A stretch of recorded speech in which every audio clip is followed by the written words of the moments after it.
Hello, everybody. Welcome back to the Life is Limitless podcast. I am Cody Demery, and today I have a friend that we've known each other for quite a few years. I grew up with his sons, and we went to school together, and that is Darren Dirks. Darren, I want to greatly, humbly appreciate you for having just the bravery, the courage in order to come up to me at the gym, a few weeks back. As soon as you started hearing that I was doing this YouTube thing, doing this podcast thing, and you came up to me and you were just real. And you said, you know what, I really like what you're doing there. I may be interested in having a conversation with you in the future if you would be up for it. And man, I can tell you right now, Darren, I left the gym that day, and that conversation, even though it was only maybe 2 minutes that we had together, at passing at the gym, it stuck with me for a few weeks, buddy. It truly did, because, just how close our families were aligned, for quite a few years. And remember hearing the news of everything that went down in the past. And it just really, really stuck with me because, here's somebody like yourself just ready to have an open conversation. And I had nothing but respect for that. And so, a couple weeks later, we messaged back and forth and we started talking about doing this. And officially, here we are today, Darren. So thanks for being with us, buddy. Darren, can you please tell us a little bit about yourself, my man? Well, again, Cody, I just first of all want to acknowledge what you're doing, and I think it's an amazing thing that you're doing. Going back to even the beginning of when Anthony had passed away, and I was kind of down and out, and Christ, we had COVID, we had everything that was going on in the world was shut down. Yeah. And with everything that was going on in your life, you still took the time out of your busy life to go and have conversations and meetings and visit treatment centers and have open public meetings with people to get the word out, to show that someone cares, right? So, I'm more than happy.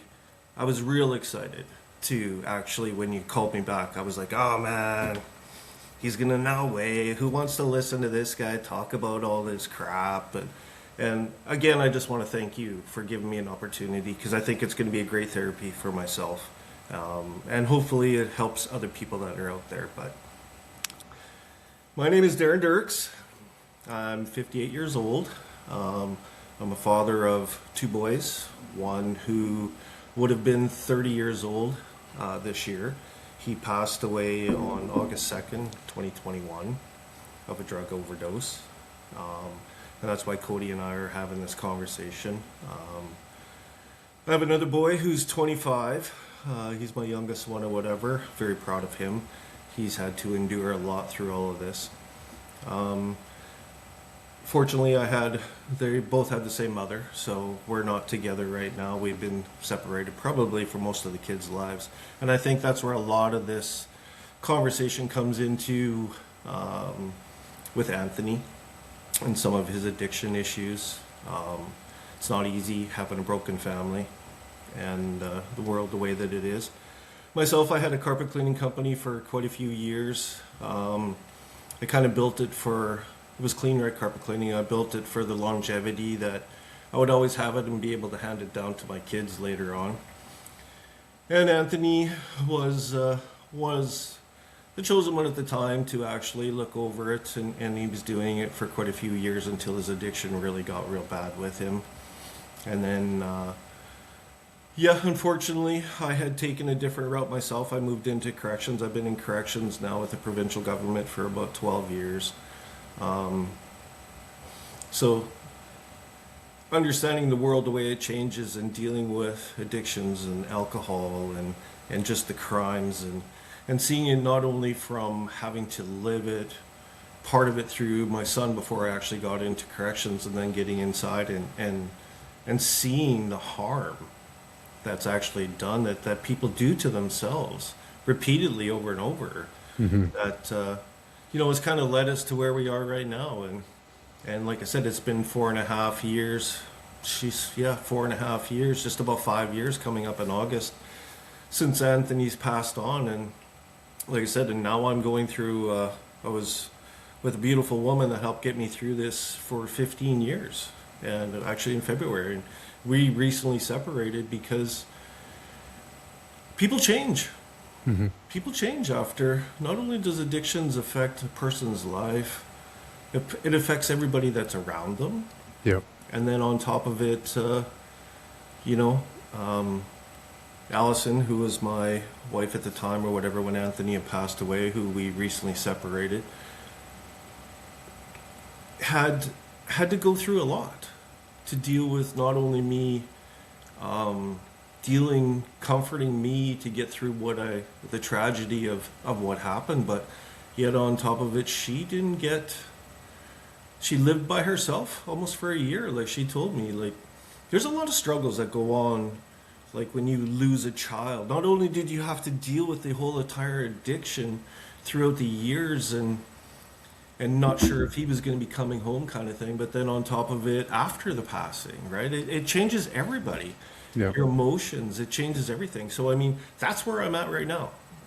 And I mean, recently separated, that's why I started going to the gym, to get my feet back on the ground and get started again.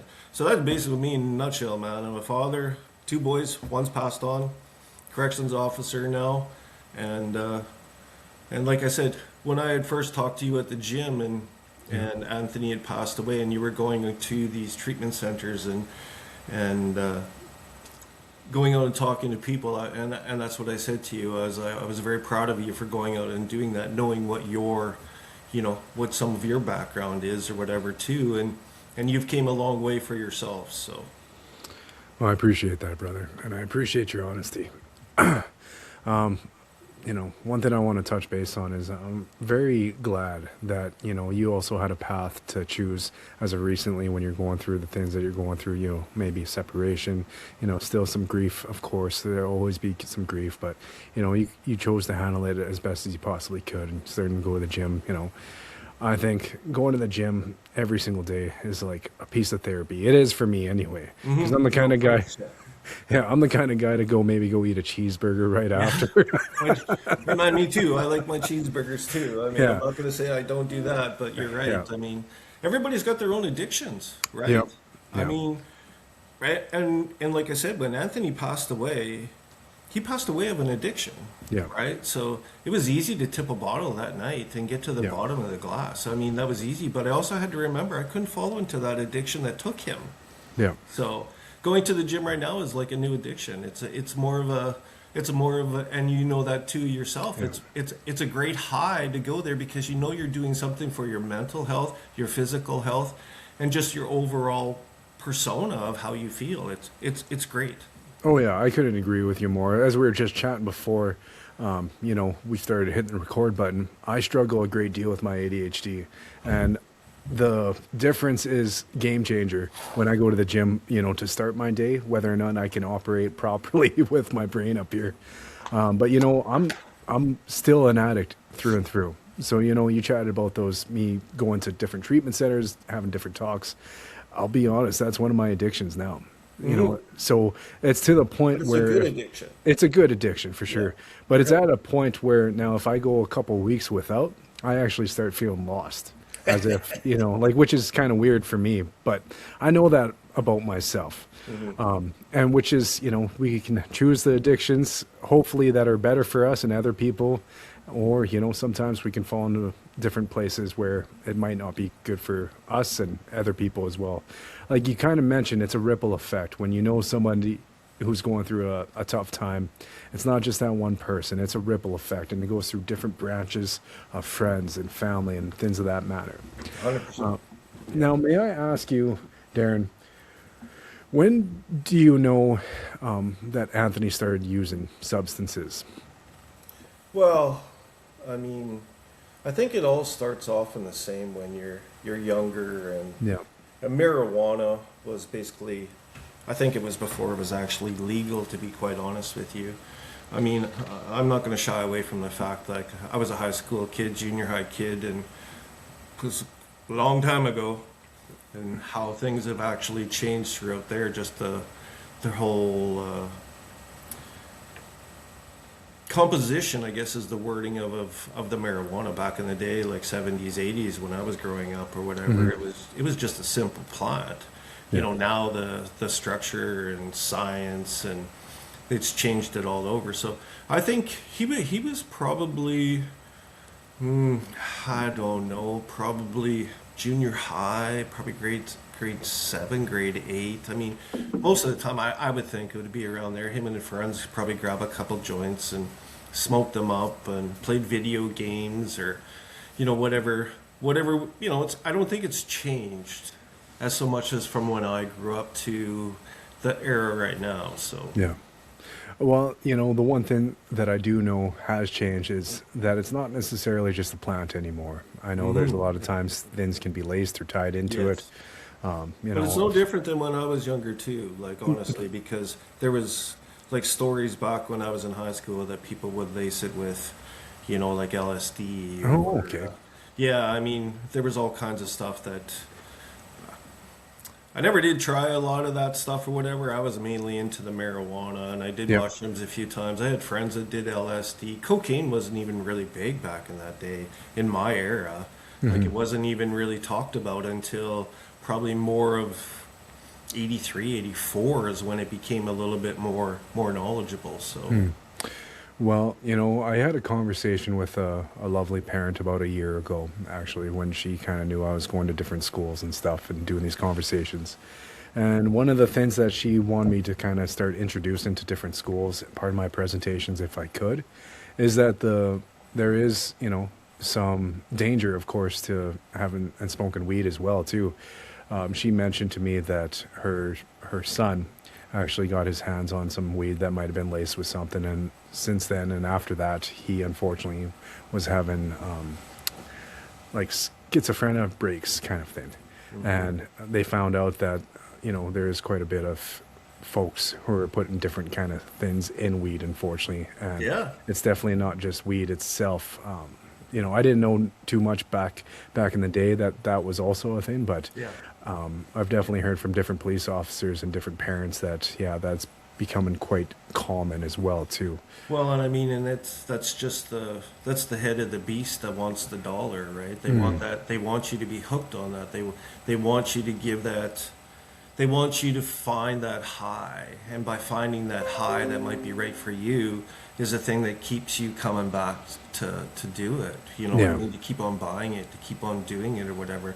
And it's actually really sickening that people do that. I mean, you just look at how the world has transformed, just, you know, from back in the day when I was there, to speed, to PCP, to LSD, to mushrooms, all the things that could be, you know, hash, you know, that could be dipped into the marijuana or whatever, just to give that extra.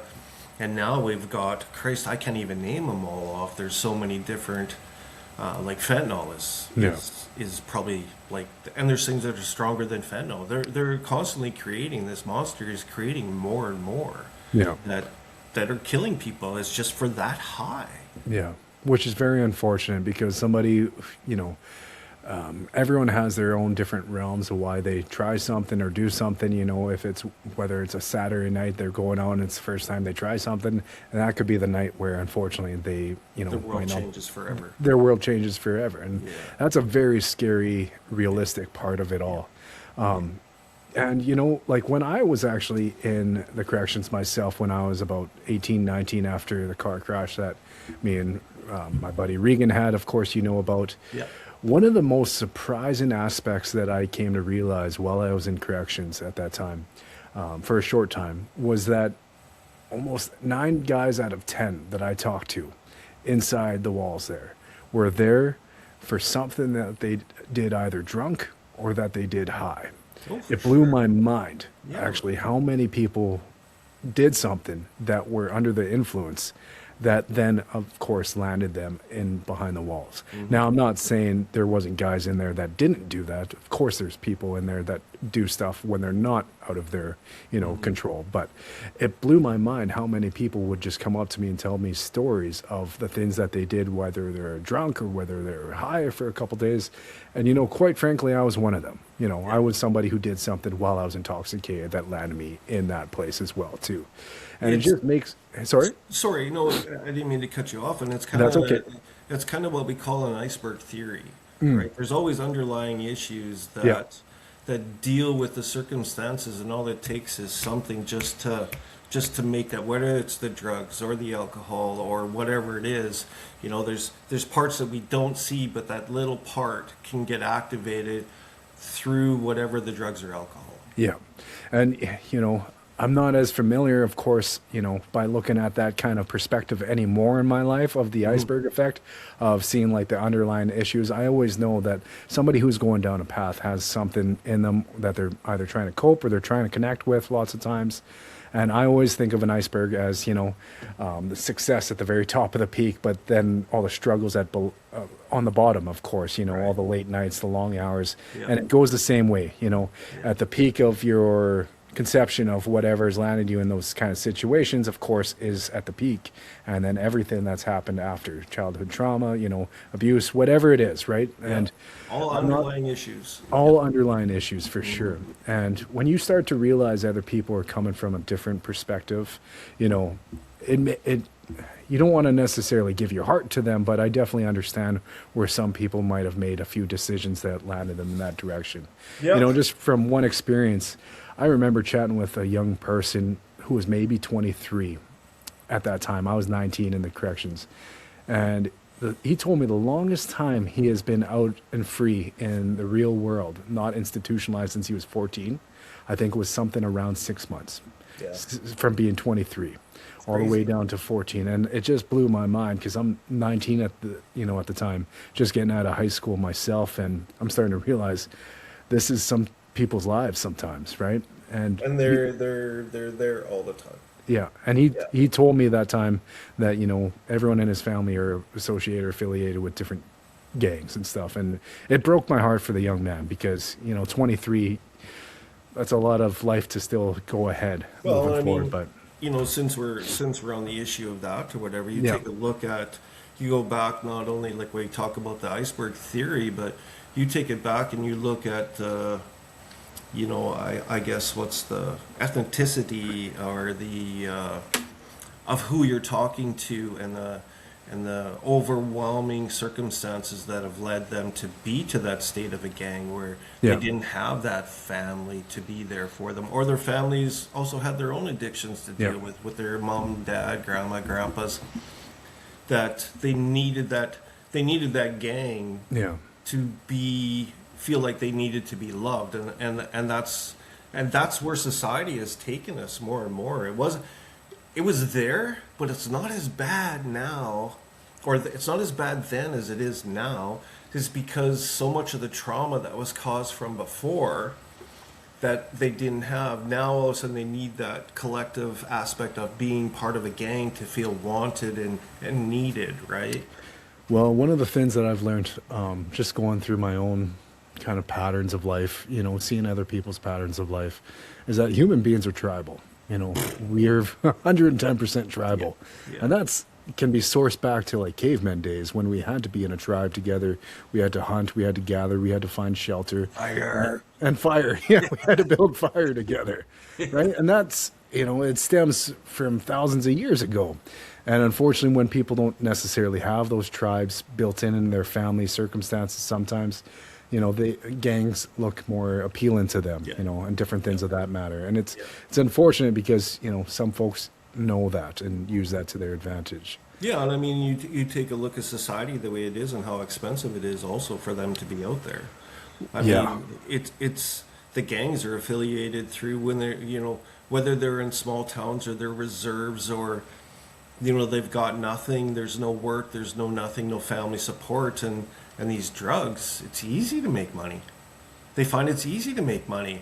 Man, back in the day when I was in high school, we'd go buy quarter ounce of weed for $50, and we would roll the skimpiest toothpaste or toothpick joints out of it, and we'd sell them and we'd smoke the other part just so we could buy another one. You know what I mean? Like another quarter ounce. I mean, it's just part of it. And it's who wants to go and work, right? When you can sell drugs, when you can make thousands, hundreds of thousands of dollars or whatever just by going around. And that's part of the gang theory, that they don't have anything. It's easy to come in. You're going to go and make all this money. You're going to do all this shit. You're going to go steal for them because you have everything that you're going to need. I know for me growing up, when I started looking at my own culture and heritage, that is something that actually made me start to feel more at home, more complete. You know, I mean, know my DNA, where I come from, kind of thing. And that was one of the things that helped me. And I unfortunately think, you know, there's different phases of different people's lives, different communities, where some people get away from it and some people go more into it. I know it's one of the things that's helped me a great deal to, you know, start to complete who I am as a person and still continue to work on who I am as a person to know where I come from. And don't get me wrong, I'm not trying to say that it's one race or another. Or, no, for sure, I understand. Because like I said, it affects everybody. There's all different colors, whatever, races, whatever, that are involved in gangs. It's that ultimate almighty dollar that actually does it. And I think us being in the north a little bit more, we're probably more susceptible to it because of where we live, right? So one of the things that I've also realized a great deal is that, you know, addictions, like you said, I couldn't agree more. Addictions does not pick one skin color, one culture, addictions is not discriminatory to anybody. 100%. You know, I've known, you know, business owners that have ran multi-million-dollar businesses. I've known different folks who help run political arenas. I've known different folks who are just blue-collar folks who either themselves or know somebody who has battled and struggled themselves. Or still doing it. Or still does, you know, of course, still does, right? And that's a big part of it, because there's unfortunately a lot of our people still struggle to this day. And I mean, the greatest tragedy that addictions has is that you'll have to live with that for the rest of your life. Because it doesn't matter if it's drugs, alcohol, porn, whatever that you may have, whatever gambling addiction, whatever, you're always going to have that desire that you may want to go and do it again, right? Yeah. And I think it was one of those things you and I had talked about before. I mean, now society is so addicted to their phones, social media. Set your phone down. Yeah. How many times do you think about that? Yeah. You know, to go and grab it. Try not to grab that. Think of that from a gambling aspect, or a drug addict, or, you know, whatever addict you may have. Those are aspects that you constantly have to fight. So not only do you're trying to conquer it, it's always there in front of you. And that's where the support has to be very strong. And I think that's where we're lacking in this province and in this country altogether, is that there isn't enough support. It's not funded enough. And we see it in our streets. We see it in our jails. We see it on the news. We see it everywhere. And people are continuously have to fight that. You go through the counseling, you've got a sponsor, and you go through it, but you still have to not get triggered to take it. It's always there. Well, like, you know, for myself, I started getting into substances when I was about 11 years old myself, right? Wow. So, so 11 years old, it started with some weed myself, and then started some alcohol and back and forth. And like I said, I'm an addict in, you know, that's a part of my DNA. So it's pretty quickly I fell in love with that kind of stuff.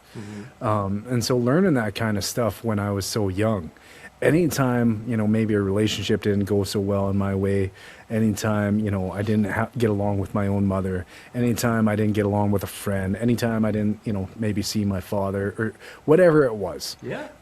My automatic response would be, okay, let's go find some drugs. Let's go find some alcohol. Yeah. Still to this day, I'm about 7 years clean off of hard drugs myself. Awesome. Thank you, buddy. And I still, like, in my head, when I have, you know, something that doesn't go my way, it's like the old me wants to run to those substances. The new me, thankfully, calls up somebody who's like my counselor now, and I try and set an appointment for next week or something, or I talk to it with either friends or family and stuff. But the old me still, initially, there's a part of me that pulls on. It's like, hey, you could probably go have a drink and take off the edge. That's the old me. I am no longer, partaking in alcohol either, but the old me who's been wired since I was 11 to kind of deal with this stuff is like, you know how to take care of this. Yeah, and yeah. sorry, like That's okay. I was I read your Facebook post yesterday or whatever that you posted Yep. when you were out, and I actually wanted to ask you about that, and you pretty much summed it up right there. How you said that, I'm not sure if you had your family with you at the time, but you were dropping off some merchandise and you went back to an area, and it was almost like a flashback of the PTSD of who you used to be, and how you sat there and all those memories came back, and you could kind of foresee from where you were to where you've been now and where you're going, right? Yeah, well, just to share with anyone who's listening to this or will listen to this. So, yeah, yesterday I was delivering some stuff for a family down west, like in Prince Albert, and I delivered it. The box of items that I was delivering, I drove around the corner because I didn't want to stay parked in front of the house for too long while I searched up the address, and it hit me. I was really at this house, down west, over 10 years ago in my life, from 3 o'clock in the morning till 9 o'clock, 10 o'clock in the morning. And it was a time where I was heavily into my substances, my hard drugs, my alcohol. I worked at a bar at this time. And so I drank at the bar on my shift. And then, of course, 3 a.m. hit and it was time to get off work. Well, I went to an after party where I continued to drink, continued to do hard drugs. And me and this person got an altercation where, it could have ended up going in a darker path with that altercation. And thankfully we were separated, and thankfully we both went our own ways. But I remember somebody, like one of my groomsmen from my wedding actually a few years ago, is one of the people who came and picked me up actually. I called him and I said, I need to go home. It's 9 o'clock, 10 o'clock in the morning. I need to call my night or day, an end. But it hit me because, man, I'll be honest, the way I felt about that memory brought all the anxiety, all the anxiousness, all the depression, all the fear, all the, the hate, the shame that I had for myself, all those mixed emotions that a person can go through when they're at their darkest days. Yeah. It stuck with me. And I'll be honest, the rest of my day yesterday, even though I made that post about being so thankful and everything, don't get me wrong, I'm extremely thankful for the life that I have now with my family, my kids, my businesses, but it stuck with me. And it was hard for me to carry on for the rest of my day because it brought back those memories. It brought back to where I used to be, where I used to literally go to my mother's house, 4 o'clock, 5 o'clock in the morning after being out doing drugs. And I used to be in a puddle of tears because of how I felt withdrawn from things, or just wanted a different life at my life at that time. And it brought back every memory. Even though I had a good day still, it was tough for me to continue on with my day after that memory. Well, I can say this much, Cody, I'm proud of you. I'm proud of you, Matt. I'm proud of you. You know what life is all about right now, and you got those 3 little ones, and you got a wife, and your feet are on the ground, and you know where you came from, you know where you are, and you know where you're going, and you know what it took to get to where you are now, and hopefully you keep on going, bud, because it's so important that some people aren't fortunate enough to get that opportunity. And you're getting an opportunity to better your life because of the choices that you're making and decisions, and you've learned from your past. Some people don't do that.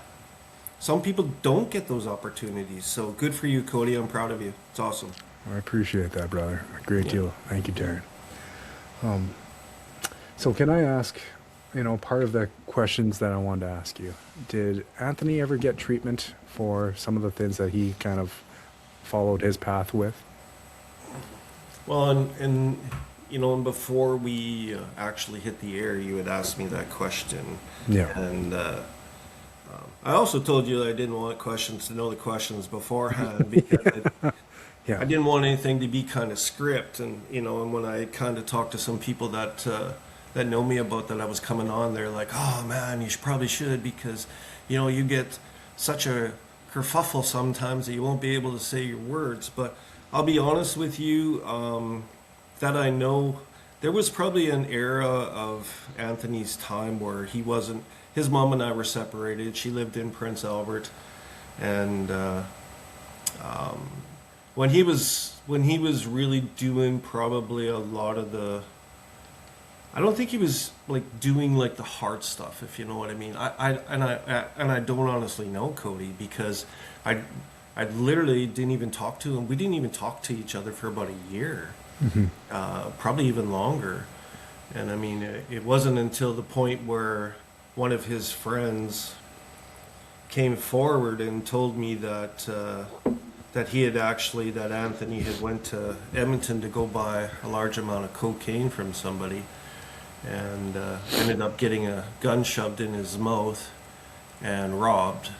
And when you hadn't seen your son for a long period of time, it definitely hit home. And I mean, it brought me to tears to think, oh my God, like I got to get back in this kid's life now to try and help him out. So during that period, I don't know if he did anything, and by the sounds of it, I don't think he was. But I know when slowly and gradually we had, I had coach some kids throughout hockey that tried to get him, gave him an opportunity to get him a job, to get him out of being the vampire life at night. Yeah. Didn't work out so well because Anthony had lost so much weight. I don't know what kind of drugs he was doing, if it was marijuana or whatever the other stuff was. But, I mean, to get to your question, it wasn't until probably about 3 years before he passed away, maybe 2 years before he passed away, that I know that he was trying to get some counseling or whatever. There was one specific time Anthony had a few run-ins with the law or whatever. He had got busted one time. The cops broke down his door at his house or whatever, because he was probably had a lot of traffic for moving drugs throughout his condo that he was living in. And that was a terrible phone call that I got from the police that day about him actually being arrested. I had to go down and get him and his girlfriend. I had to pick him up at the jail or whatever, the detachment downtown.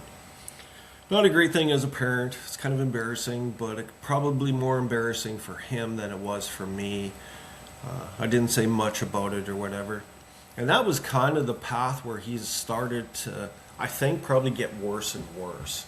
Because all that money and all that thing that he had, the drugs, the friends everywhere, man. You got money, you got drugs, everybody's your buddy, you're paying for everything. But then all of a sudden it all got taken away from him, right? So his life all of a sudden went to a point where having everybody to having nothing, and trying to collect on his debts from the people that owed him money weren't going to pay him, because he obviously had to pay other people back for the drugs that he got taken from the police and blah, blah, blah. Yeah. So he had pretty much started to go downhill real bad and rock bottom. And I think during that period of time, his life really started to go because of, basically, it was like constant pressure, constant, upset, anger, not being able to do anything. Yeah. Not having the lifestyle that he had before. So, I mean, he started to plummet more and more and more. Yeah. And he had to come to Prince Albert to go to court. And when I found out he was in town, because like I said, Anthony and I didn't have the greatest relationship. And I think that's a very difficult thing when I've lost him now. You know what I mean? I'll never be able to correct that aspect of it or whatever, is because of the tough love that I had, and him saying, "Oh, Dad, don't worry about it. I know what I'm doing. I'm not going to kill myself." So I put the faith that he did, right? And the day that he came back to court or whatever, he ended up stopping at my brother's place. So I went over to go see him at my brother's place. And it was good to see him. Miss him a lot. Yeah. So we were there and we were having a conversation. He's like, Dad, I gotta go. And I'm like, what do you mean you gotta go? He says, I gotta get back to Saskatoon. He says, I don't have a place to stay. I gotta get back to Saskatoon. I gotta get to the lighthouse so I can have a place to stay tonight. Where he goes, or I'm sleeping on the street. Well, that broke my heart. Yeah. Because it's nothing that anybody wants to see, especially of their son or anybody that's close to you or whatever. And I knew that he was going through some hard times or whatever, and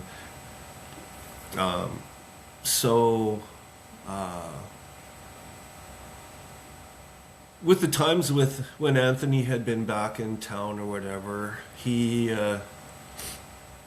me and him didn't see eye to eye a few times, and he had come into this house and did a few things, and between my wife and Allison and myself or whatever, basically had mentioned that we really didn't want Anthony back in this house because we both worked for corrections.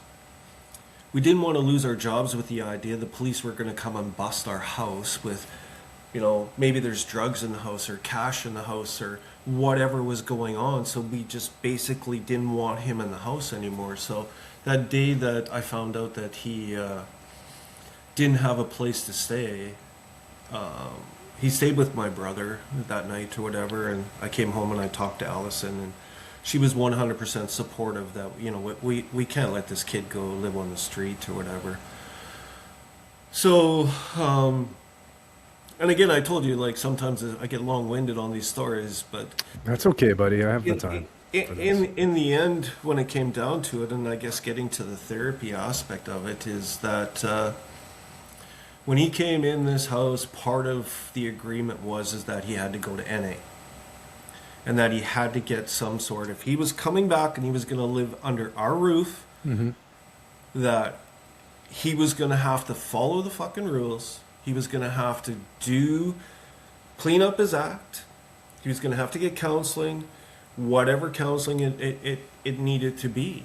And he was like, yep. And I'll tell you, man, he was so addicted to the drugs. It broke my heart to hear that kid going through withdrawal. And it was probably 2-3 days of like screaming and pain. His nose was so fucked up from all the coke that he had done. Like, we took him to the doctor. The doctor was going to do an operation because his nose had literally been burnt right out. And did he do it? No, because he didn't show up. But anyways, so when he was living under the roof, a friend of mine who was a sponsor who did drugs for quite a few years or whatever, and realized that he needed to better himself, and he took the forward steps to better himself. So I reached out to him for some direction for Anthony to try and get him into these NA classes and sessions or whatever. And my mother had actually taken Anthony down to the addiction counselors down there. And this is where they failed. This is where this province, this government fails these people, is because he was at the bottom, ready to make the choices to begin a new life, took every initiative, Cody, to go get that help. My mom took him down there, walked in, and they basically told him that they couldn't help him, and it was going to be up to a month before they'd be able to see him. Now, if you're going through withdrawal and you're struggling through the drugs or alcohol or whatever you're going through, and you're coming out of it, and it crushed him. Yeah. It made him so mad. And similar to what you were talking about yourself earlier, like, you get mad, and what are you looking for, right? Yeah. You're looking for that drink of, he loves his tequila, you know, you want to snort something or take some sort of drug to get your mind off it so you can relax, because now you're so pissed off that you need this high to mellow yourself out so you can feel comfortable again. Why the fuck am I going to do all this shit when these people aren't going to do anything for me? I want to get better, but they won't. I got to fight myself right now. Instead of talking to a counselor to give me some direction on how to go, I got to fight myself for a month before I can go and actually see them. Now I'm frustrated, and can I do this? You know what I mean? So we tried. He tried. Yeah. I don't know how many times he had tried, but every time he tried, that's the result that he got. And we hear and we see about it. They're overworked. I mean, look at the streets. Yeah. Look at the streets. Listen to the news. I mean, it's everywhere now. It's a mental health thing. And I mean, and I'm sorry, but you talk about your ADHD, Cody. Yeah. I mean, do you think that in retrospect, because Anthony had ADHD too? Yep. And I mean, we got him started on Ritalin when he was in, I think it was grade 3, I think. Oh, okay. And he had chicken scratch. But the minute he started taking that, a couple days later, his penmanship was great. He was calm. He was cool. But he wanted off of it because he didn't like himself. Now, I guess my question to you is because Anthony related he had ADHD. I know he had ADHD because the difference between my two sons, Anthony always had to be by my side. Is like, daddy, daddy, daddy, mom, mom, mom, grandma, grandma, grandma, grandpa, grandpa. He was always wanted that attention. My other one could go and sit and play by himself for hours and hours. Did you find that maybe the ADHD, in retrospect, had something to do with it because of your mind, how fast everything takes place, that you found that ADHD needed that little extra dopamine or whatever to calm you down? Yeah. So thank you for that question, and thank you for sharing everything that you shared. I am 110% sure that's why I got into the substances. You know, a big reason why. My ADHD, it's for me personally, it's laying in bed. You know, I can be dead exhausted, tired, and as soon as I lay in bed, my brain starts thinking of different ideas, different business, different conversations I need to have, or different ones that I forgot from a day ago or yesterday, you know, whatever it is. And my brain just starts unraveling. So like the days that I work out, as I mentioned at the start of this podcast, that's where my days are more manageable. The days that I don't work out, I'm a little bit more of a scatterbrain. Now for medicine, like pharmacy medicine and stuff like that with ADHD, it's always been on the back of my mind if it's whether or not something that I've wanted to do for myself just to help focus, help stay on the path. But one of the things that I do love doing, and like I said, I'm a addict in and out. Like that's who I am. That's how I'm wired. And knowing that about myself allows me to at least try and channel it in the right directions. And that's where I do the business. That's where I do the speaking. That's where I do the creative things. You know, a lot of people, let's say, if they ever want to start a business, they might have a heck of a hard time to sit there and think of a business. I, on the other hand, have a heck of a hard time not thinking of different things I can do with my creativity. I can think of 10 different businesses within a day without even trying. And that's how my brain goes. Like it's just that's good. Constantly sporadic. Yeah. And it's actually to the point where some people might have a hard time taking that initial plunge into something that is scary, that is fearful for them, whether it's starting a business, starting different education, whether it's, you know, just trying something out of the norm. For me, I actually have to hold myself back from doing different things like that on a constant basis. You know, if it was me, I would live another 10 lifetimes so I could try and do all these things that are up here. But, you know, I've learned how to cope and deal with the way that I need to deal with for my own self. So the days that I take vitamins, it helps me. The days that I work out, it helps me. The days that I exert myself through creativity or expression, like doing this podcast with folks like yourself, you know, that helps my brain stay on track. Now, I never knew I had ADHD until I was in my early 20s when I went to SAS Polytechnic for trade school before I started my business full time. And one of the counselors, or sorry, one of the teachers, facilitators there said, "Hey, Cody," he pulled me aside after class one day. He basically said, "Have you ever got yourself checked out for a learning disability?" I was like, that's funny. I thought he Are was. you saying I should get my grades up? I thought he was just prodding me, just Yeah. joking with me because that's what he would do on a constant basis. Mm-hmm. He said, "No, man, like I'm being serious on this one topic." He's like, "Because everything I try and teach you, it's just, it doesn't stay, like your brain Doesn't doesn't retain resonate. it. It doesn't resonate. It doesn't register." And, so while my time was at SAS Polytechnic, I was glad that this teacher went out of his way, stepped out, probably that was having an uncomfortable conversation with somebody. And I ended up finding the people that I needed to talk to in order to start doing these tests, basically, and these trials. So I went and sat in a room for 6 to 8 hours at SAS Polytechnic, either after class or before class or during lunch hours. And I did these different games, basically, or different methods that they could try and see if I had ADHD.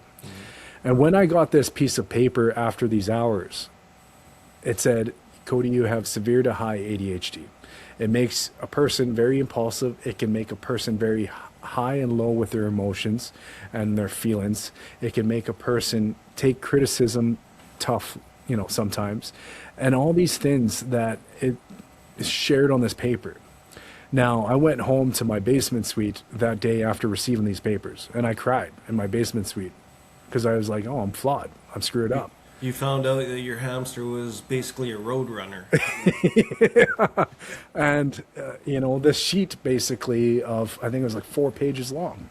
It said, sometimes can maybe interrupt people, sometimes can daydreams, all these different things that it told me about myself that I always knew my mind worked a little bit like this, but now thankfully I had some materials behind it of why I act like this, why I think like this, why I do these things, you know what I mean?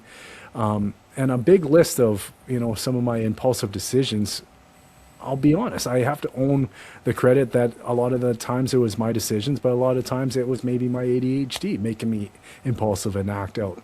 So once I coped with understand that's who I am, I started learning that, okay, maybe I can use this to my advantage. Because most of the time I have more energy than 9 out of 10 people I'm ever around, unless they have ADHD. Yeah. With my mind always creative, like I literally have to have my wife sometimes tell me, "Okay, let's just calm down, let's watch a movie," because my mind just wants to just Yeah. continuously go. Well, and that's the ADHD, right? Yeah. 100%. Like you want to Yeah. keep yourself busy all the time because the minute you can't sit and relax because your roadrunner, Yeah. is double time there. So Yeah.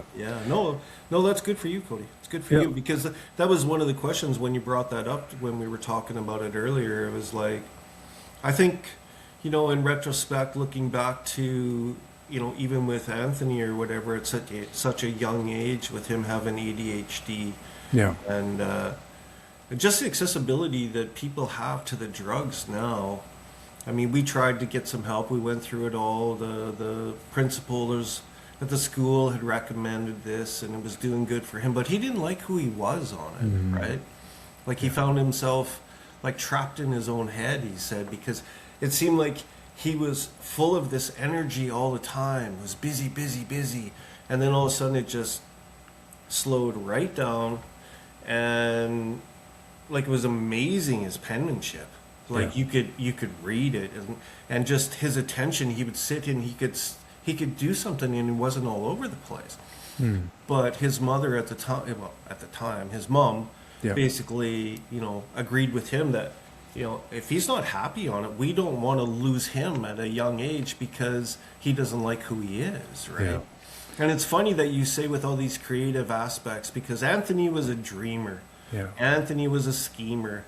Like he wanted to start t-shirt companies. He wanted to, internet stuff. Like, man, it was nonstop. And I guess as a parent, it got so frustrating because he was struggling with his addiction and couldn't find work. And it's not that he couldn't find work. He just chose not to, right? but he would get that high, and then he would go on about, t-shirt companies and brands, and he wanted to start a company that he could go out and similar to what you're doing. It's kind of interesting that, where you are, you're no different, and excuse me for saying, but I mean, he is no different than what you are. You took it that way, realized that you had to get away from the lifestyle that you had in order to get to where you are now, right? Where Anthony never chose to eliminate the addiction aspect and put his feet on the ground. So it's kind of funny that I'm sitting here having a conversation and you're telling me about all the ADHD and the businesses that you're building, but that was my son. Yeah. And as a parent, it was just like, man, get a fucking job. You're not going to be a billionaire until you get your foot on the ground and do the hard work. You can have all the ideas that you want in your head, but until you actually go forward with it and have the financing and the understanding of how to do it, you need your feet on the fucking ground, kid, first. Yeah. So, again, kudos to you, Cody. Kudos. Well, thank you, Darren. I know, for me personally, so I still struggled like when I was going to school for becoming an industrial mechanic apprentice. And then, of course, when I started making that money, of course, at that time, I think at my highest income rate was $6,000 every 2 weeks, working as a millwright. But I worked 90 hours a week. Yeah. And I slept in somebody else's bed 6 days a week. And then the one day we had off a week, I was actually, doing laundry, driving around this small town of 500 people, trying to find a way to kind of consume my energy, my time. But besides doing laundry on the 7th day that we have off. Yeah. Which is such a great thing, that laundry. It's awesome. Yeah. But, one of the things that I started, the first few weeks was great for me personally. When I started making this money, I was like, I've never thought I'd make this kind of money in my life. And then, what started to creep in for me? My old habits, my old ways. Mm-hmm. So I'm making, thousands of dollars when I came from a home that often struggled financially growing up. I just remember bills being a stressful situation, groceries being a stressful situation. So all of this financial instability after my mom lost her job at Weyerhaeuser, I started making $6,000 every 2 weeks. My mind was blown. It's like I couldn't retain that information. You're a slave to the dollar. A slave to the dollar. And then something started happening. I started slipping into, okay, well, maybe I'll have a few drinks with a few guys that I know at work who I started getting along with. And then it was every second night. And then it was every few nights. And then it started getting into, okay, well, there's 12 of us together. We're drinking until 3 o'clock in the morning. We all have to get up at 6. And, pretty soon that started becoming a problem. And that's just how my mind works. So now I know few folks have asked me in the past whether I went to treatment centers or counseling. And I've tried a little bit of everything, to be honest. And now I know one of the things that's helped me the most, so if anybody's going to listen to this, know somebody who's struggling or they're struggling themselves, one thing that has helped me is being able to express myself up here. Like I said, through the podcast, through t-shirts, whatever it is, through social media posts, for me to post that, that story that I shared yesterday that you were talking about and read, that took a little bit out of me, just even putting that out there. But it almost felt like a relief at the same time. Yeah, it's a just therapy being able for to, yourself. Therapy, exactly. Yeah. And But so, I mean, sorry, that's okay. I mean, when you're talking about people out there, if they can get anything from that too, is not everybody is as creative or has the know-how to, to go and do what you're doing right now with the initiative of that. So there is sponsors. Yep. There is reach out to somebody if you need help. Cody is an exception to the rule. He's a great kid. He's taken his initiative. He's learned to cope with what he's got. But on the other hand, too, not everybody's going to be able to have that. So if you are in need or you're listening to this and maybe this is triggered, then there's people out there that are willing to help you. There's sponsors everywhere. you can call the numbers. They will find somebody that you can talk to that'll help you. So sorry, Cody. Yeah. No, I totally agree with you, buddy. I totally agree with you. I've had a few folks come into my life, that live the sobriety life and that help guide me in different paths, and it's helped me a great deal as well too. Yeah. So I definitely agree with that notion of what you said for sure. And it's good, and it just kind of brought back a story when Anthony had passed away, and I kind of wrote something on my Facebook page, just expressing, what Anthony had kind of went through or whatever. He's a beautiful kid all the way through, and all the struggles that he went, even through Suboxone. He had tried Suboxone to try and get himself, cleaned up. And he was a beautiful human being. He would literally give you the shirt off his back when he could. He was just that kind of kid or whatever. Yeah. And I remember writing the story, and a friend reached out to me. And the story resonated to him, how he was a family member. He had daughters, a wife, farmer, big farmer. But he had a serious addiction. And we're talking tens of thousands of dollars addiction. And he had reached out to me, and we had kind of talked for, quite a while, that he didn't want to go down that road of where my son had went. And he realized he had a problem, and he was hiding it from everybody. Everybody knew, but he was hiding it. And it came to the point where he actually said to himself that he was going to check himself into a treatment center, a very expensive treatment center, and he was going to go and do that. And I guess it's my bad for not really reaching out to find out if he actually, how he's doing or whatever, because I feel a part of me is that he reached out to me, but I got to have the faith that he took the steps that he needed to get to where he wanted to be. Right, and maybe that's bad on me that he reached out to me, and I should go back, and after this maybe I will reach out to him and just find out how his journey is going, and hopefully he can go. But all you got to do, like I said, if we can touch, how many people have you went and seen in these treatment centers, and how many people have been clean or stayed clean or continuously fighting with it all the time or whatever. We only need to reach a couple people. Yeah. Right, and if we can save a couple people's lives, and they can save a couple people's lives or whatever, I mean, it's a dangerous world out there with the drugs and what there is right now, and nobody wants to see a loved one lost, and nobody wants to grieve over a loved one, because I'll tell you, it's a terrible thing. It's a terrible, terrible thing, especially lose a son. Yeah. Like, you're not supposed to outlive your children.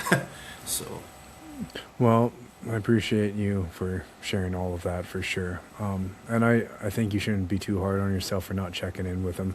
Maybe this is the conversation that sparks that next conversation that you have to have. And that's a beautiful thing. Yeah. And we both chatted about this earlier to start this podcast, that it's not necessarily just one person. If you can cause a change in effect, it can be dozens of people, hundreds of people that one person can affect in their lifetimes. It's a ripple effect, which is another beautiful thing.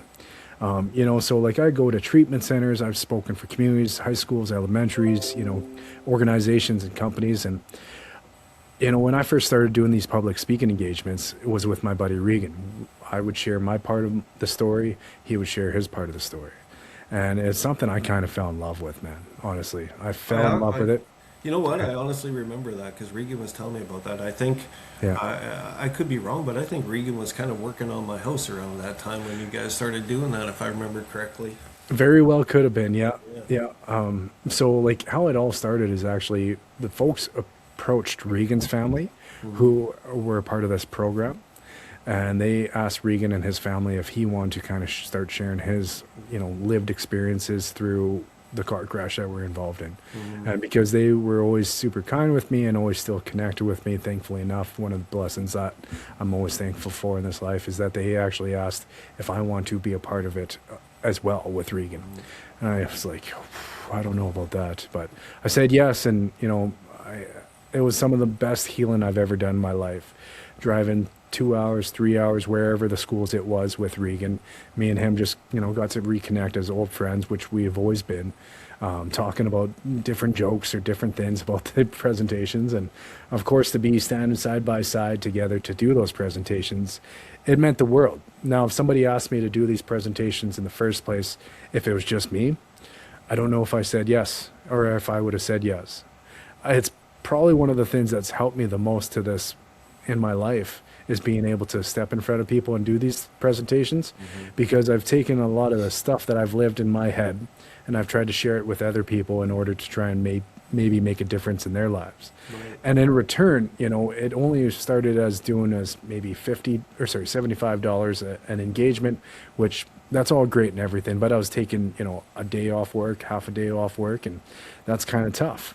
So I went on to the trades life and started going down that life. And it was like the second time I got laid off in the trades life, because trades can sometimes be, Yeah. all over the place. Unpredictable. And, it makes sense for a lot of people, and a lot of people have great careers and great lives with it. For me, there's something in me that told me it wasn't right for me. Maybe it's because I couldn't retain what all the tools were ever for. But, as soon as I got laid off the second time, I remember just smiling and thinking to myself, okay, well, let me go see if I can do this, clothing idea that I've been working on for 2 years. And then the speaking, I just wanted to share my story a little bit to a few classrooms here and there, and pretty soon it kind of took off and I fell in love with it. It was like, whatever I got to do in my life to do this is what I want to do. And you know what? It's kind of funny that you say that, because, and I think I told you this before. I remember back in, I believe it was my junior high school days back in Rosetown, the old Division III high school or junior high, that we had a speaker come up and was talking to us about the drugs. And this is before, like, drugs were really bad, really bad. There was speed, and I remember him talking about speed. I didn't even know what the hell speed was. I think I was in grade 7 or grade 8. Yeah. Never heard of it. Didn't even know what PCP was. Didn't even have a frickin' clue about that. LSD, we had heard about it or whatever, through the 60s and the 70s, through music and stuff. You always heard about that. Those other ones I didn't know. Yeah. And I remember a speaker getting up there and pacing back and forth and telling us the stories of, how he was on speed and he could read a book so fast because that was just his mind of where he was. And, PCP was so strong and all these different things that he went through. So don't think that by you going to these schools that you're not touching memories, because I can honestly say there's not very few memories that I can actually look back on through my junior high school, and that is one that consistently sticks with me over and over. And then when you were going and talking to these treatment centers and schools, it brought that back.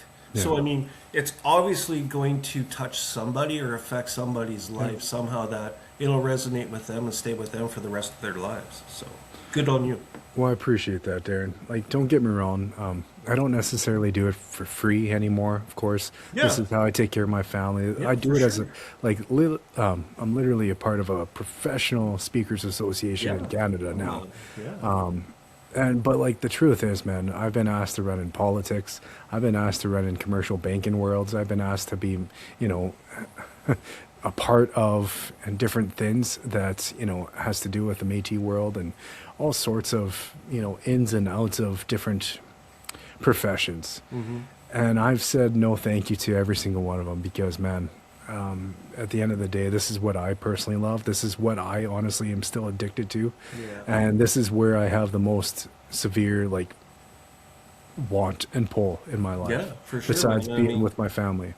Don't ever forget that all those other things are going to take you away from your kids, right? And those are the most important things that you don't really know what life is all about until you have kids, right? Yeah. So don't waste it, buddy. They grow up fast.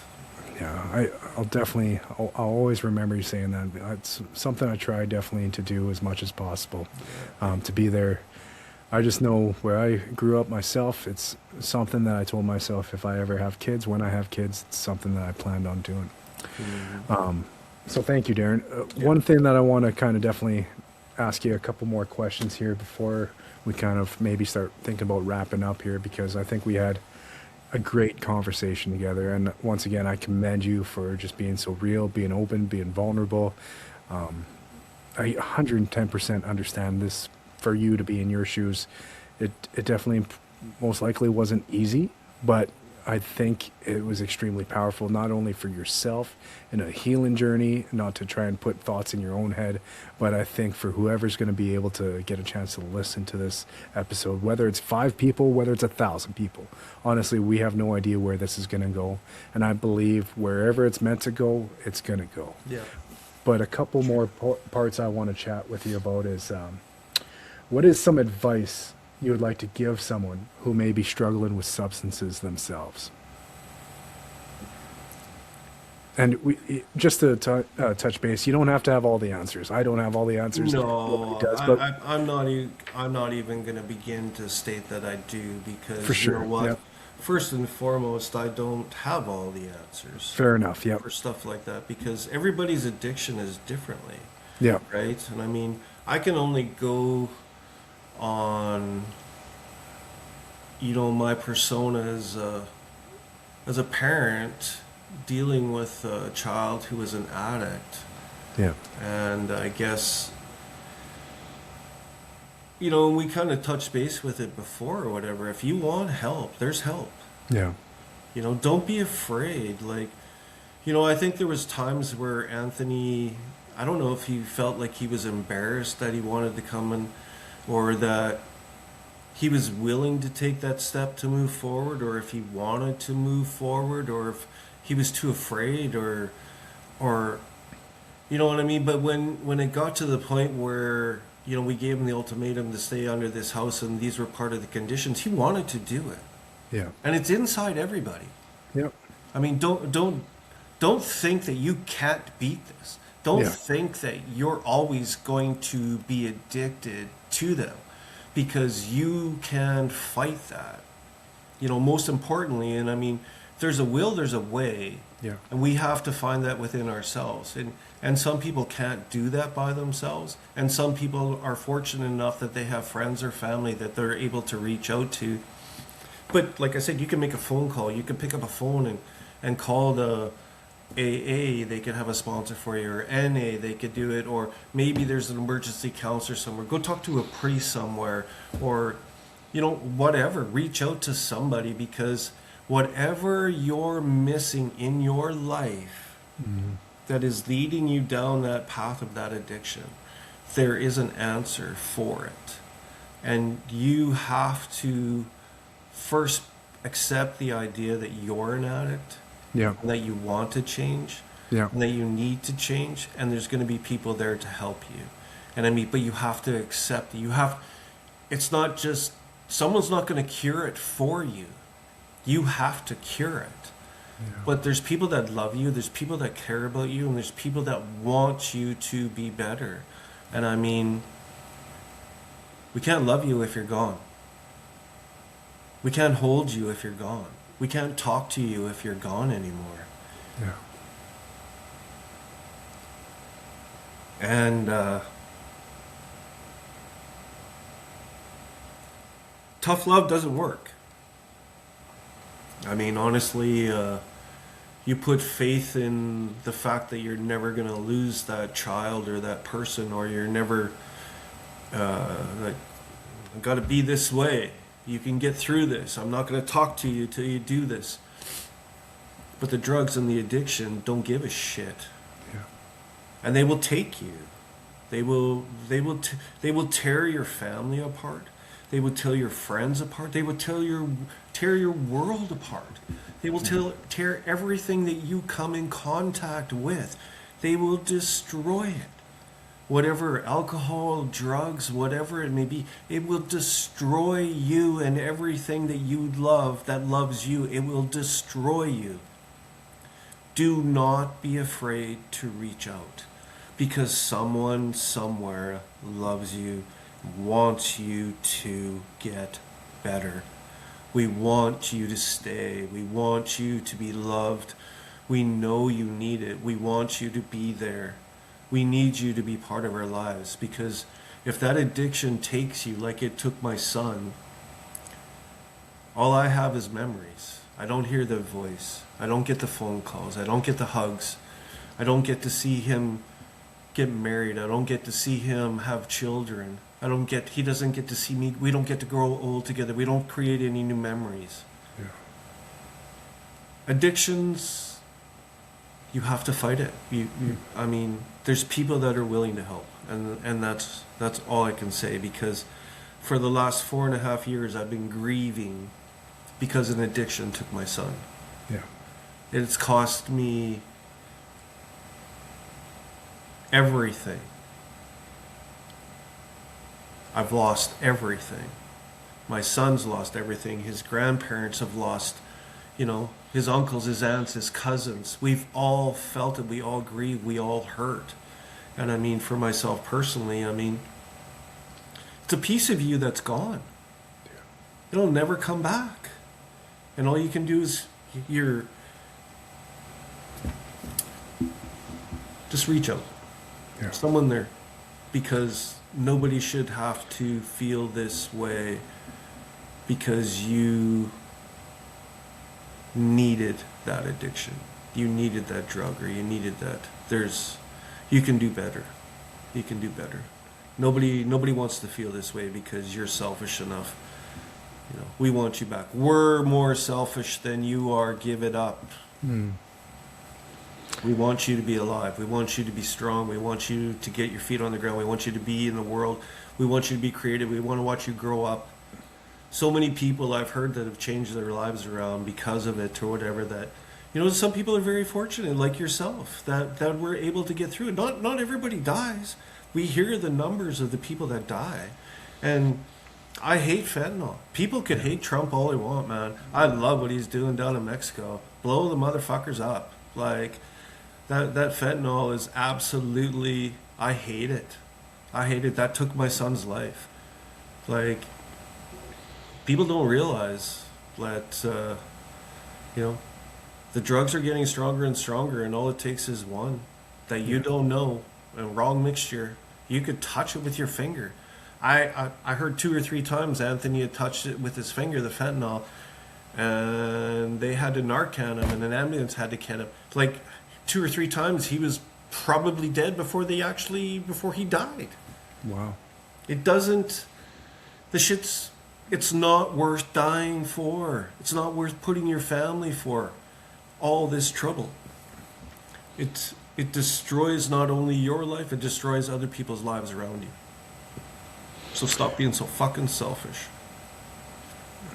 Thank you very much, Darren. I appreciate your words that you shared with us. Probably won't be able to put this on YouTube because of my swearing, but whatever. It's okay. We'll figure it out.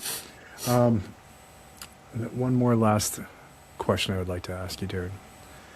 What is some advice you'd like to give someone who loves someone who may be struggling with substances?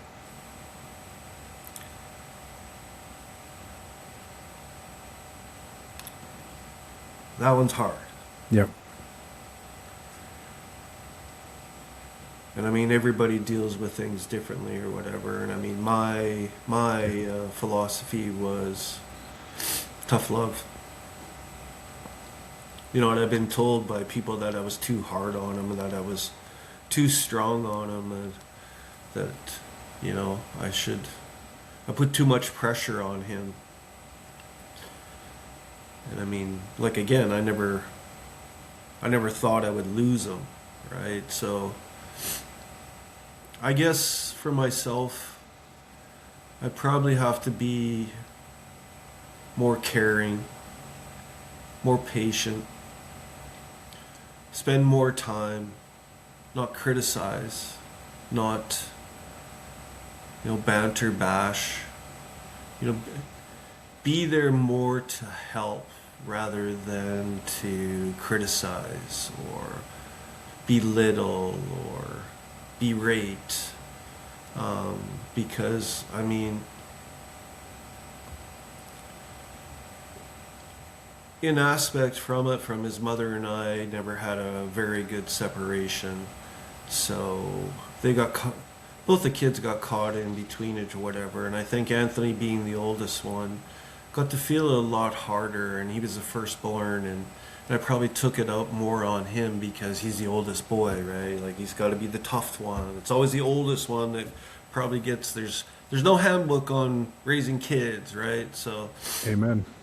but I think everybody is different, but I know from a perspective is that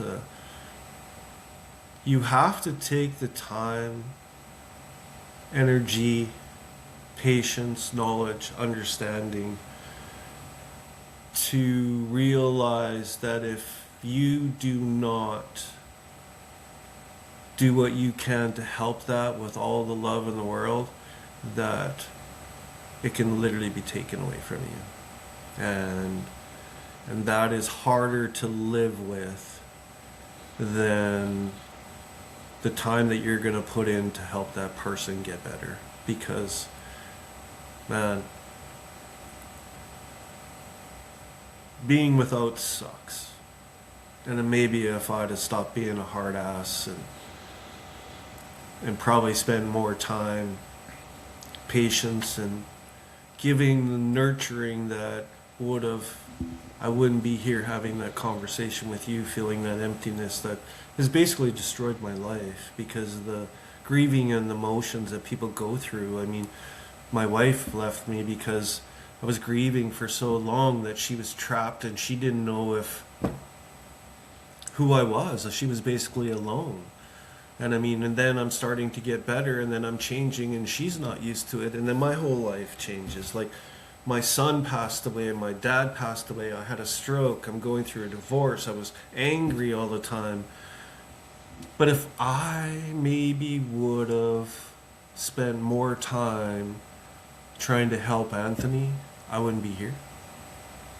I wouldn't be having this conversation, and he'd still be here. I'd still be able to talk to him. His brother would still be able to talk to him. His grandmother. He would have been able to see his grandfather. He would have spent some time with his grandfather before he passed away. You know what I mean? So there is no real... Everybody is different, and everybody's got to deal with it differently. So, I mean, those are things that I would do differently. Is because obviously people who have addiction are missing something or looking for something else to get that high. And to me, maybe it was my love that he wasn't getting, that he was nurtured, that he wanted, that I didn't nurture him for. So what I mean, that's part of the guilt of the grieving afterwards of losing him, of how much of an asshole I was as a parent, because I didn't think I was ever going to lose him, but I just wanted him, I wanted to be strong and tell him, like, smarten the fuck up, kid, like, you know, you can stop that, get your feet on the ground. But if I'd, like I said, did it differently, been more patient, more understanding, and took the time and the effort to work with him rather than fight with him, he'd still be here.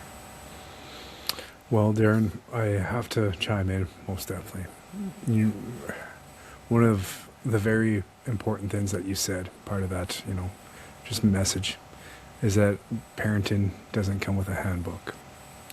So I think you have to give yourself credit for going through all the motions, all the things that you went through, you and your entire family, because every day is a new experience, new things that we have to go through as parents, and we don't always know whether or not we're doing the right thing or not, but our loves and our compassions are there, and I know yours has always been there one way or the other. So I think you deserve yourself some credit, buddy, okay? Because it's not easy to still be here at the end of the day after going through the things that you've went through. So I commend you on that. And also being here, being able to share with people, being able to share with, whether it's, like I said, five people or 1,000 people, you owe yourself credit. And I appreciate you. And honestly, buddy, I love you. I love you. You know, and thank you very much for this, Cody. I do appreciate it. The opportunity to be here and be part of your channel and your journey, and I'm sure I'll see you at the gym. Most definitely. And I owe you a big hug when I get to see you. Man, you know what I would really like is a new tube, because I don't know what the hell happened to my other one. Well, I'm sure I can muster up one for you. Well, Darren, I really appreciate the conversation. It was real. It was authentic. Yeah, man. There was moments with a lot of emotion. Yeah. I have bright lights in my garage here, so you might not be able to see, but I was tearing up a fair Oh, bit. 'Cause I know you're real, Cody. I know you're real. appreciate that, man. I've always appreciated. I've always liked Anthony. We were friends in elementary school, and it was extremely heartbreaking to know that some paths were taken, and he just stayed down some paths for a while. And I have nothing but love and my condolences to you and your entire family, and I always have, and I always Thank will. you. I always remember Anthony for being, like you said, a guy that would give another person a shirt off his back for somebody else. Yeah. I always remember that, as Anthony was that. So, like we said, addiction doesn't pick or choose different race, religion, culture. It doesn't pick a certain skin color. It just picks whoever it picks. And, we try our best with what we know, and we hope for the best with what we're going through, but things are always changing. And as long as we have a love and appreciation for those who are going through those moments, I think it goes a long ways. And I know you always have that, or had that for your boys. So. And like I said, and I had kind of told you this before, that I think addiction is a demon. Yeah. It doesn't want to be fixed. It just wants its fix. Yeah, well, that's very true. And I know when I was going through my phases, man, it made me skip out some family suppers. It made me skip out some Christmases here and there and stuff, because it was telling me, no, you go back in your hole and, wait till you want to go get some more. And, it will tell you lies. Yes. And those lies will make you tell those to other people in order to keep feeding those fixes. So Yeah, man. Yeah. kind of hit the nail on the head. But 100%, bro. this was a big one. And like I said, 5 or 1,000 people, or even more, or anything in between. I don't give a shit. Just you and me had a great conversation, buddy. It's been a long time, so. It has been. And I greatly appreciate this conversation that we had. Yeah. It's good to catch up about everything, and I'm so glad we did. And whatever happens, happens. And it's been an honor to have this conversation with you, For buddy. sure, And bro. it's been Yep, totally, kid. been a big Go one. limitless, right? Thanks, Darren. Okay, buddy. Yeah, Okay, man. for you two, for all those who are going to be listening to this episode, we have nothing but appreciation for your time and your energy, two of the most precious resources another human being can give to another human being. I'm Cody Demery. I'm your host of the Life is Limitless podcast, and we had the privilege and honor of hearing Mr. Darren Dirks and share some of his lived experiences with him and his family, and have nothing but appreciation. So thank you, everybody. It's been an honor. Thank you. Right on, Cody. Have a good day, buddy. You too, bud.